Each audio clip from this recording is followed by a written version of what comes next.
welcome you all to the south end zone of Kyle Field. This is another edition of The Beat, and I'm Will Johnson.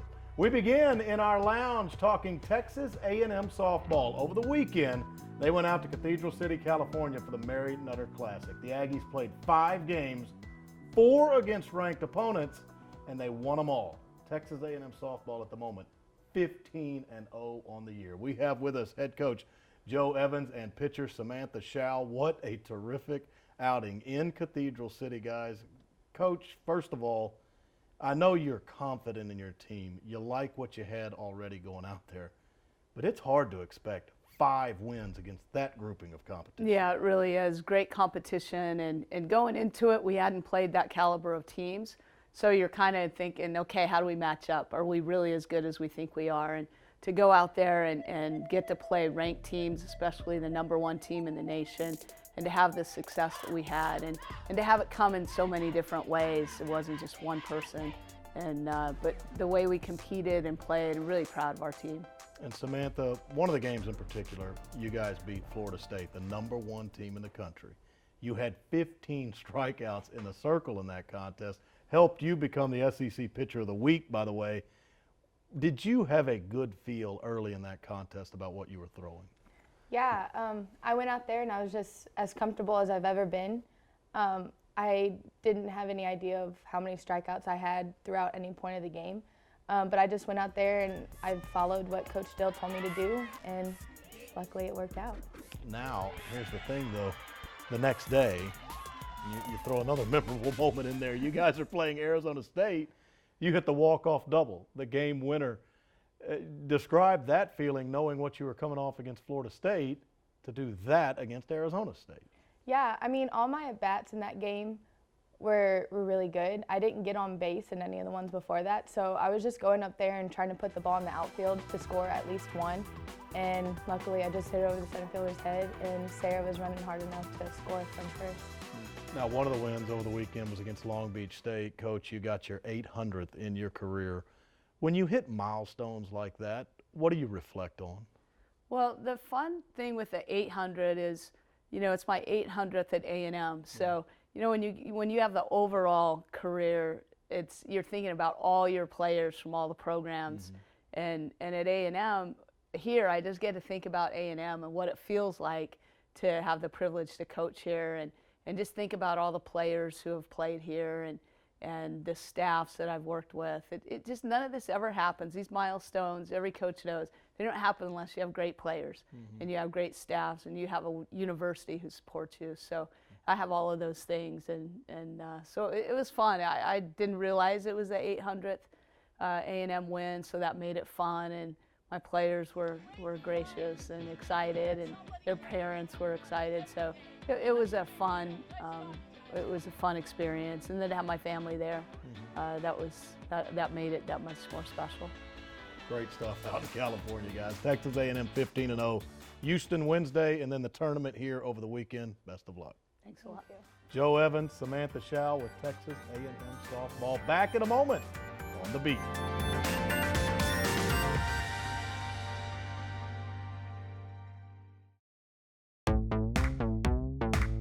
The Beat, brought to you by ASCO, your place for case construction equipment in Texas. Welcome back to The Beat. Tyler Davis is one of the best post players in the Southeastern Conference and country. He and the Aggies close out the regular season on Saturday at Reed Arena against Kentucky. As we will show you, Tyler had to lose a lot to make gains on the court. Man, I gotta get hydrated. This gym is hot. I'm already sweating through my jersey. As you can see, gotta get it all back in before the game.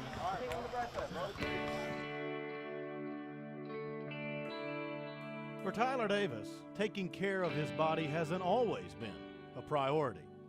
In middle school, he was built like an offensive lineman, but his aspirations lied elsewhere. Well, when I moved to Texas, I was the biggest dude there. I was in 8th grade. I was probably 6'4", 350. He was playing basketball in middle school and high school as well while he was playing football. And he told me, I really just want to play basketball. my thoughts were, I don't know about this basketball thing. You're pretty big. I don't know if you can run up and down the court as fast as everybody else, but if that's what you want to do, that's fine. The team called the Texas Titans picked me up as a practice player. They had a lot of, people on their staff that were good people, and one of them was a nutritionist, and he was the first person, to kind of like show me, different ways to eat and how it can benefit my body and stuff. So once I started to learn from him and my mom started to pick things up too, I just started to really change my diet because I wanted to be as good as the guys on my team. And from that moment forward, Tyler made a choice and a change. In just a year, he lost 50 pounds, and college scouts started to take notice. There was so much more attention, and with his weight loss and the ability to do so much more, he really got on the map that year.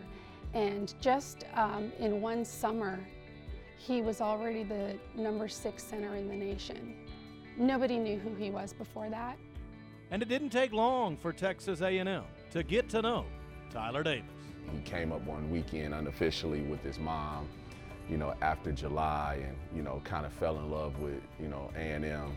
Obviously he liked the coach's staff, but I think his relationship with Coach Darby was probably more important than anything because he knew that Coach Darby could continue to help him change his body and become the best player he could be. Hey, listen, we're not going to be out here a long time today. Today's kind of a shoot, recover, get our minds right. Make this stretch down, okay? Make the warm-up count. Get our bodies back flowing towards Tuesday. Nutrition was a big thing for me. Wherever squad I wanted to go to, I had to have a great strength and conditioning coach. But once I got with Darby, we just clicked. His level of work, it kind of just matches mine. Like, I like to work extra. I like to do the extra things that make me better than other people that aren't doing the extra stuff. And that's where his mentality is. It's all about the extra work. It's all about how hard you're going. With Tyler, his mind is always churning. And so those are the kind of guys you love. They're searching to get better, and you're searching for ways to help them get what they want. Game day, baby. That pregame meal in, man. Tyler has put a lot of extra work in his diet since he's been at A&M. A lot of the credit going to the bond he's formed with team nutritionist Blair Hitchcock. She's always on me every meal I have. She's kind of looking over my shoulder to see what I have. I can call her anytime if I don't know what to eat. Just those little things that make a big difference so that I can stay on track. Are these sweet potatoes? Yeah. Sweet potatoes? I can do a sweet potato, but game days, I prefer the baked one, That's the energy I need, those carbs. So when he came to me, he was like 290-ish, 285, 290-ish, and now he's around like 265, 270, but he's a lot stronger, a lot better in shape. Just a little bit. Are you a chef or am I a chef? Tyler is awesome in the sense of like, he always wants to learn. Like, he always wants to get better. I want some honey mustard. You have to keep him on track sometimes, you have to be like, okay, Tyler, that probably wasn't the best option, but he knows and he wants to get better and he always wants to improve. Whenever someone has a birthday on the team or just at the gym, they bring in a big cookie cake, Everyone's cutting the cake, getting pieces, and Tyler's like, I'm passing, because he knows what he has to do. He has to stick to the strict routine that he has. That's, the kind of mentality I've been able to build up. And also has to do with me being around people like Darby and Blair. I didn't come in, just ready to do all the little things the right way. I was still making those little mistakes, and I still do. I still have a long way to go. Honestly, Tyler has one of the best work ethics I've ever seen in a person. And I don't think people know that. I don't think they see what goes on, outside of the games. They don't see how he works. They don't see how, he'll call me at 9 at night. Hey, can you take me to Reed so I can shoot free throws? He has the best work ethic. You show me how many 6'10", 265-pound, or 270-pound guys that can play with the energy that he plays with night in, night out, day in, day out, whether it's practice or a game, and, I'll show you a pro. I think one day, if he continues to create these good habits and stick to them and continues to get better, it'll be another guy from A&M that will play in the NBA for a long time.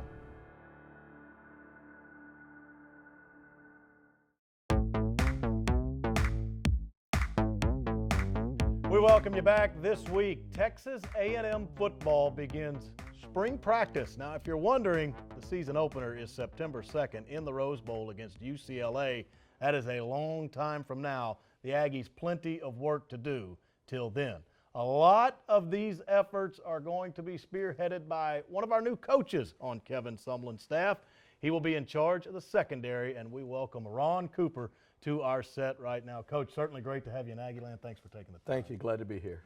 Well, let's start kind of looking back at your past. You have head coach experience. You were in charge of the programs at Eastern Michigan, Louisville, Alabama A&M, and even before Texas A&M, you were interim head coach at Florida Atlantic. What did that teach you, and what do you take with you that you're still using today now that you'll be in charge of the Aggie secondary? Well, you know, it's a little easier being just a position coach. You know, when you're a head coach, you have to look at everything. So, you know, if you say anything that I've taken from me, I understand what the head coach is looking for, understand what the coordinators are looking for, and hopefully I can do it pretty good because I've had a lot of experience at it. Now, it's early in your tenure. Not a lot of time to get to know guys, not a lot of time to see film on everybody. But there is a guy returning in Armani Watts who all of us around here in the past years think he's so dynamic at the safety position. Your thoughts on him? Well, I love his attitude right now. I've had him in a couple of meetings and been able to talk to him one-on-one. He's a bright young man. Watching him on film, he loves to play the game. He can tackle, he can cover. You know, to play safety, you have to be smart. You have to be able to make the calls, put the corners in the right position, give the calls to the linebackers, and he did a great job last year. We're going to try to keep developing him, and so he can have a great year this year. Back there with him, I saw him at nickel a lot in his past, but he's a hard hitter. And Donovan Wilson, have you gotten to know him a little bit? Yes, I have. A young man that's very fun to watch as he played in games last year. Loves to compete. Very smart young man. He's had a lot of experience on the field, but a good tackler, really good tackler, and he has coverage skills, which should make him a little special. How much have you dug into the corners? Because Nick Harvey's there, Priest Willis played last year, Deshaun Caper-Smithers. Maybe they don't have the name behind them at the moment like an Armani Watts or Donovan Wilson, but there's some quality guys. There's definitely some talent back there, and I've watched the entire group run around and move around. We're long, we're athletic. I'm excited not only about the older guys, but about the young guys. There's some young talent, and I'm excited to work with them. You know, you can't coach the talent, skill, and ability, and those guys can run and they can jump and move and cover. I think they all have skills that way, and we've got to, again, help them to be better football players mentally, understanding the game, understanding split rules, understanding formations, and if we get that done, we should be pretty good. Mm-hmm. And I started by asking you about your past and the head coaching experience, but also if we look at the bio, plenty of it involves the Southeastern Conference. You have been at Mississippi State, South Carolina, LSU with John Chavis, by the way. You've got some knowledge of the league. What does it take to be successful in this rugged conference? Well, in the big games or in every game, it's going to be close. You know, it's going to come down to 1 or 2, 3 plays in the game. And what you have to do is eliminate the mistake. You have to make sure that the guys at each position understand the importance of just doing their job, not doing anybody else's job. But if we get all 11 players on both sides of the ball and on special teams to do their job, you've got a chance of winning each week. Thank you so much. Good to have you in Aggieland. Appreciate it. Thank you. Ron Cooper, first-year defensive backs coach for Texas A&M. Spring ball getting underway this week.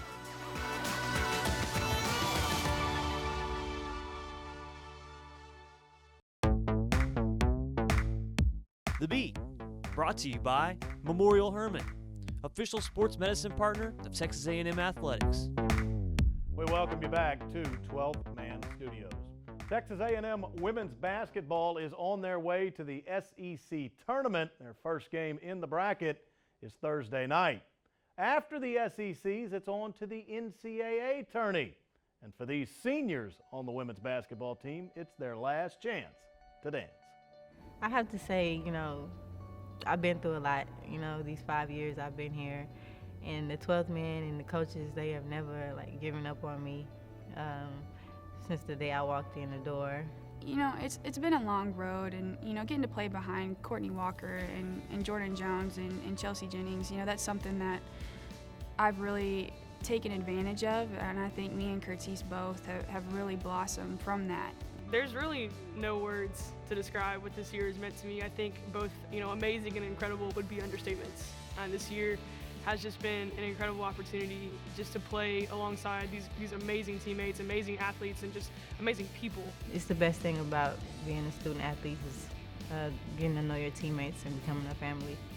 you know, just those laughs and the times that we get to spend together on the road in the hotel rooms, and we enjoy just being around each other, and you know, we love each other, and it's just, I'm gonna miss my teammates the most. We have hard days, and you know, you might want to, you know, give up or, you know, be ready to get out of college, but these have been the best 5 years of my life. This is something that I've dreamed about since I was little, and you know, to me, I would have never thought a little small hometown girl from Oklahoma would be on this big of a stage, and so I wouldn't change it for the world. First and foremost, I've got to thank my family.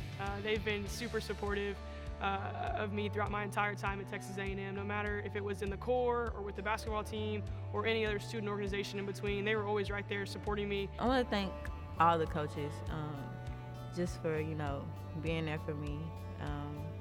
Coach Starkey, Coach Bond, Coach Wright, Coach Blair, they really showed me that they really care about me, and Haven.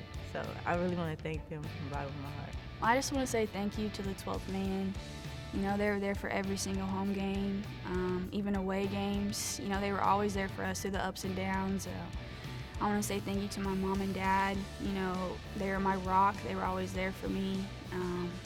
You know, my family, and I just want to say thank you to my coaches for giving me this opportunity to play basketball.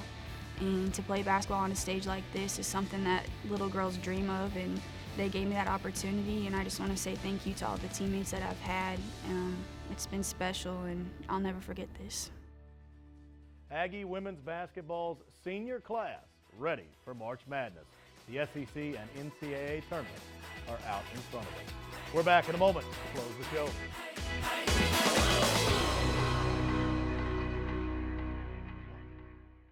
Almost time to say goodbye on this edition of The Beat from 12th Man Studios. But first, Texas A&M baseball has started their season. They began it with 9 consecutive home games. They hit the road now for the first time in 2017, but they're not going far to do so.